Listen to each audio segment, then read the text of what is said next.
Hello again, everyone. Zach Attack is here with my WWE Raw Supershow review for tonight, Monday, July 30th, 2012, aka episode 1001.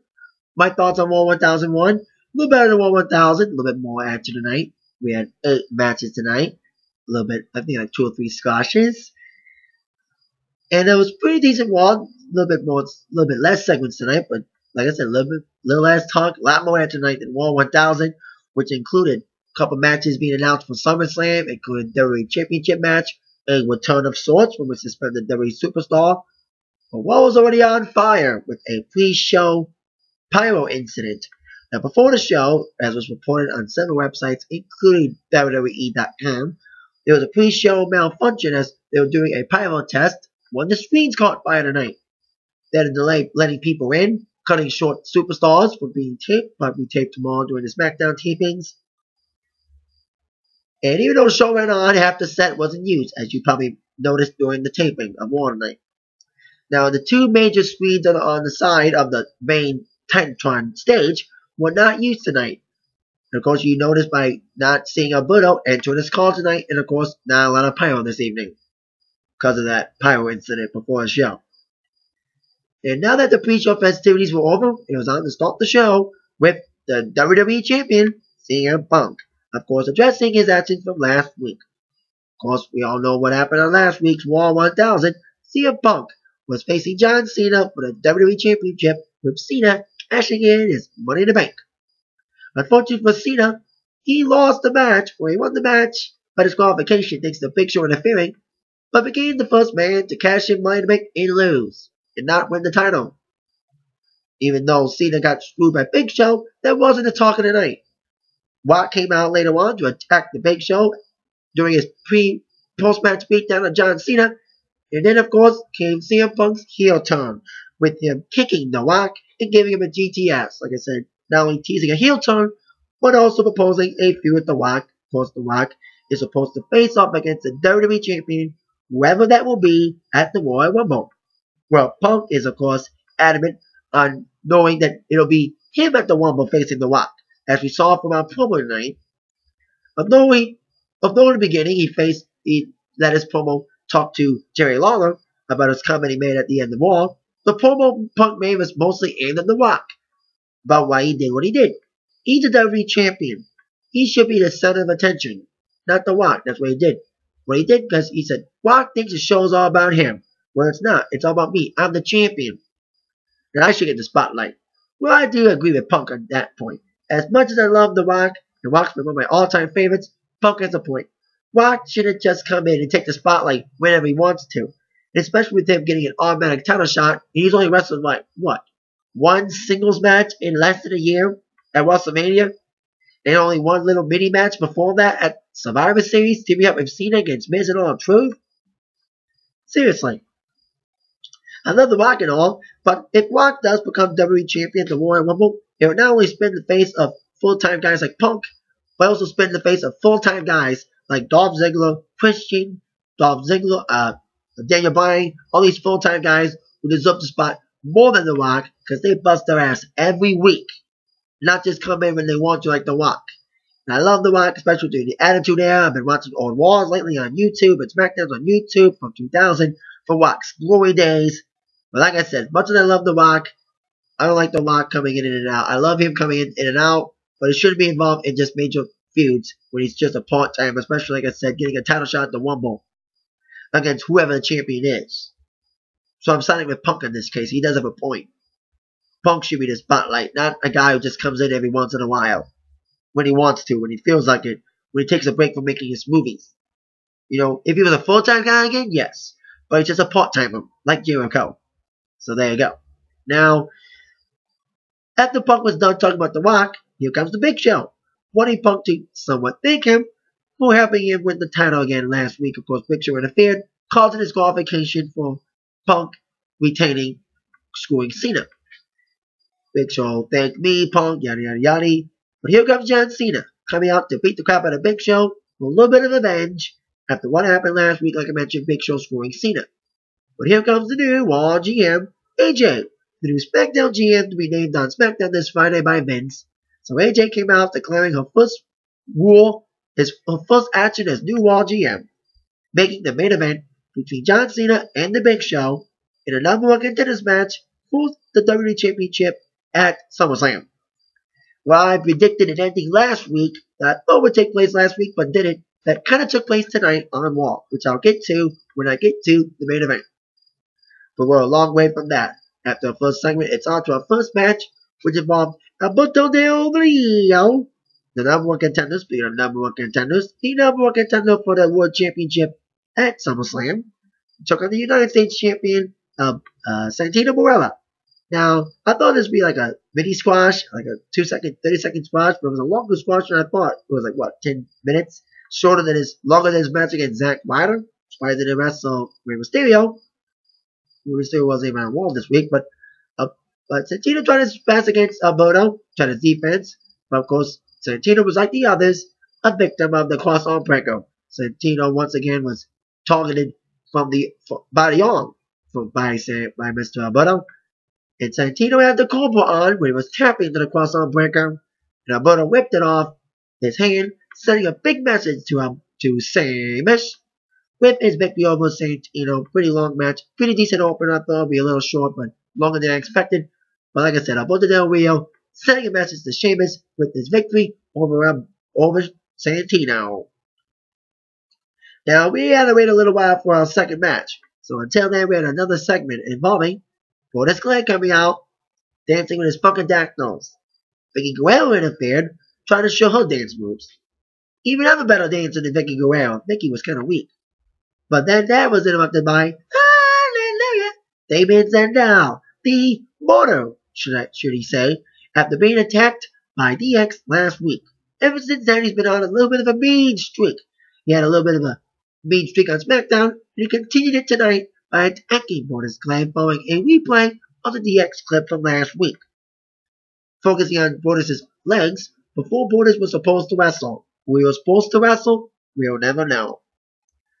Now, finally, on to our second match, which was made by our Raw GM AJ, involving her ex-fiancé, Daniel Bryan, who's had a little bit of a terrible week.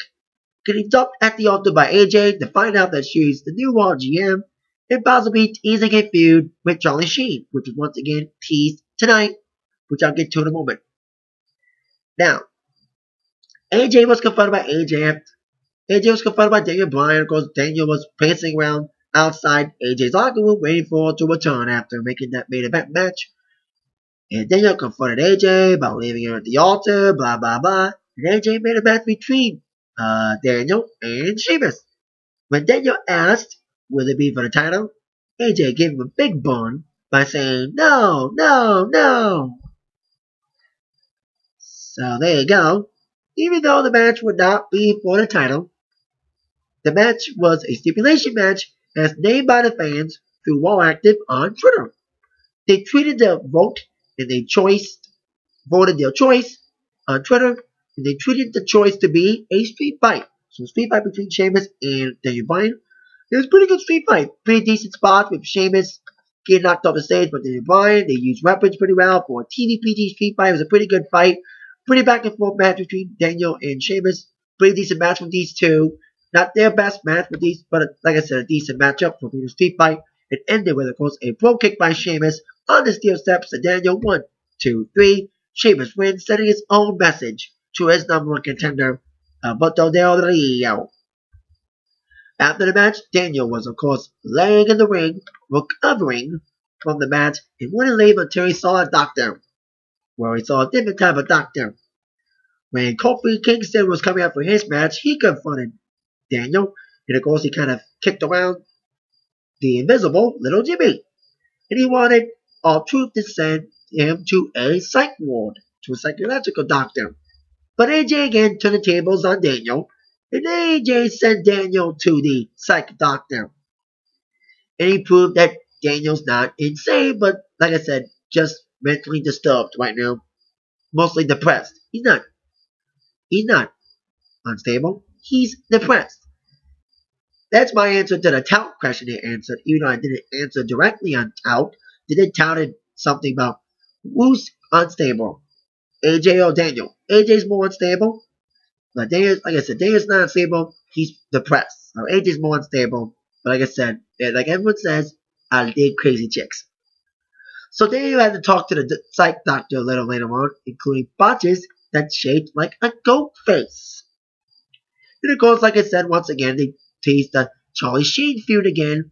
But of course, they are saying, I'm more winning than Charlie Sheen. Like I said, they're teasing a possible match between Charlie Sheen and Charlie Sheen and Daniel Bryan for SummerSlam. That would be kind of silly.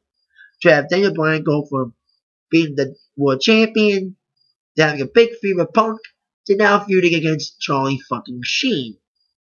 Well, SummerSlam is in Los Angeles. They want publicity besides Cena getting involved in a match. So they want a celebrity involved like Charlie Sheen. So that's why they've been saying this teasing for Charlie Sheen and Daniel Bryan for the last 2 weeks. We'll probably get an answer from Daniel Bryan's feuding partner, Charlie Sheen, probably in the next couple weeks. So probably Daniel Bryan, Charlie Sheen, some comical match at SummerSlam, teased again tonight. Then our next match, which involved the tag team champions, one half, of course, we saw R-Truth and Kofi come out during Daniel's little tirade. It was, of course, Kofi Kingston taking on one half of the primetime players, Titus O'Neil. Despite the fact they lost their title shot, they probably are getting a rematch. The match was okay. Kofi was on fire, pardon the pun, like I said, the pre-show match. Anyway, Kofi was on a well way to deliver the Trouble in Paradise following delivering the boom drop to Titus. But there was no gun involved, distracting the referee to give AW a chance to throw a shoe to Titus to use. But Kofi then took the shoe and threw it himself, but that distraction did not go unpunished, as of course Titus O'Neil did deliver Kofi with his own little powerbomb move, a spinebuster move. 1, 2, 3, Titus O'Neil wins. And there was a disparaging comment by AW when it was mic'd up, saying Titus O'Neil is like Kobe Bryant in a hotel room in Colorado. Unstoppable. I was like, oh god. You can't make jokes about Colorado's too soon. Didn't anyone learn from the joke that Dane Cook made that was distasteful at the Laugh Factory about the Colorado thing? Seriously, and they did apologize for that after AW's comment about Colorado and Kobe Bryant. I knew that was going to come. I knew they would have to apologize for that distasteful comment at this time with the whole Colorado thing. So there you go. AW's mouth, and of course the interference caused the team's one half, Titus O'Neil, to get the victory over Kofi Kingston, like I said, wanting another match against the tag champions. Now on our next match involving the one-man band. With the legends gone, Heath Slater wanted to focus more on current WWE superstars. I was like, don't let me right back. I thought it was me right back. Well, it wasn't right back, and it wasn't a legend. It was the Legend Killer. Randy Orton is returned tonight. Of course, there's rumors about him coming back. He had to miss 60 days after his testosterone level was up, including having to miss, yes, 1,000 last week in his home hometown of St. Louis. But Orton went back to where he left off, attacking Heath Slater in a very short squash match. Of course, what do you expect? Heath Slater's one-man punching bag. He loses to anybody. He lost to Lita last week. Now he loses to Randy Orton. Another quick squash match for him. Losing with, of course, vintage Orton with the 3 moves to do. With the DDT on the ropes, another DDT, and of course the RKO. Canceling the one-man band and making him boot off the stage. Orton's back. Maybe getting a big push despite the suspension. See what happens. But yeah, Orton's back with a vengeance. So like I said, the man who's been losing to the Legends lost again, this time to the Legend Killer, / the Viper, / the Apex Predator, whatever you want to call him. Speaking of men with too many nicknames, on to our next match, which involved Mr. Money in the Bank, the hashtag heel, the show-off, Dolph Ziggler, teaming up with a former Money in the Bank winner and current IC champion, The Miz, against 2 Money in the Bank competitors who's lost in the past and even competed in the very first one, Christian and Chris Jericho. Very good tag match. Of course, building towards a feud, more towards a feud between Ziggler and Jericho, possibly, of course, once again teasing Jericho turning face again tonight. Jericho was, of course, on fire tonight.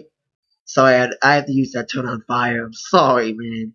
Anyway, the match, pretty good matchup, pretty back and forth match. And of course, Miz and Dolph took control of most of the match, double teaming on Christian and Jericho. Of course, Ziggler pussing out when Jericho got in. Miz the same with Christian, but of course, got in when both men were down. Of course, last minute fury from Jericho and Miz, with Jericho and Christian. Of course, Miz and Jericho ended it. Miz was going for a skull crushing finale. But of course, Christian got involved in the ending, poking Miz in the eye, which led towards a coldbreaker by Jericho. 1, 2, 3, Jericho. And Christian won, but it was Ziggler who had the last word, attacking Jericho in the back of the head with the Money in the Bank briefcase, causing Jericho's head to bleed quite a bit. A little bit. So Jericho won, but of course, like I said, I think Jericho and Ziggler, the feud's got potential. You know, last couple weeks we've seen them attack each other. And I think it'd be a very good feud. Good feud to end Jericho out, pushing Ziggler more and pushing him more for a big title one, of course, with Ziggler being Money in the Bank and all. So Jericho won the tag match with Christian, pinning Miz, but Ziggler got the last word with the briefcase on Jericho. Now on to our main event. Before that, we had another squasher involving Tenzai against Tyson Kidd. Now Tyson Kidd got an upset on Tenzai before, and he tried for it again. But tonight, Tenzai got revenge by pinning Tyson, or so he thought. After a post-match attack, and not stopping the attack, the decision was reversed, and Tenzai lost to Tyson Kidd after not stopping the attack after the match. And what happens when he loses? He takes it out once again on Sakamoto. So Tenzai won, but then the decision was reversed after a post-match beatdown, and once again beat the crap out of Sakamoto. Tenzai's going downward spiral, as bad as a Jack Swagger. Now on to our main event, which was John Cena against The Big Show in a number one tennis match with CM Punk and commentary. It was another typical Super Cena match, with John Cena getting his butt whipped for most of the match against Big Show, and of course Cena making the typical comeback. Now, it was another typical Cena match with a screwy ending. The ending I thought was going to happen last week. Now, I predicted last week, during the John Cena CM Punk match, that John Cena and CM Punk would end screwy, with someone interfering, or double countout, and that's what happened, with Big Show interfering. But what didn't happen last week, that happened this week, was AJ came out to name the main event for SummerSlam, because I thought after the screwy finish, AJ would come out and make CM Punk against John Cena for the WWE Championship at SummerSlam. Well, that ending took place tonight, with another screwy ending. Big Show was about to get FU'd by Cena, but Punk interfered, taking out Cena and the Big Show, declaring them both losers. So no screwy finish, but AJ came out and yes, named the main event for SummerSlam, and my friend Will called it. I'll give you that, Will. He predicted it, and it was right on the money. Triple threat match for the WWE Championship at SummerSlam. Big Show, John Cena, and CM Punk. CM Punk came out saying, AJ, are you crazy? Wow. Because AJ has been called crazy by Punk before. Anyway, he wants respect, yada yada yada. So there you go. Big Show Cena ends with a screwy finish by Punk, with the ending I thought was going to take place last week. Screwy finish, and AJ naming the title match at SummerSlam, which is now Triple Threat. CM Punk, Big Show, and Cena. There you go. That's my Raw review for tonight. Pyro Fire. Matches made for SummerSlam.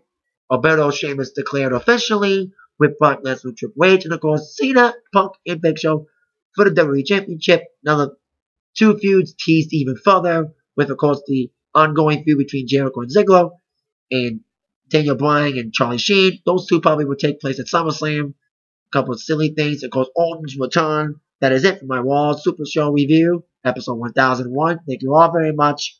You've been attacked by the review from Zach. Thank you very much. See you later. Yeah.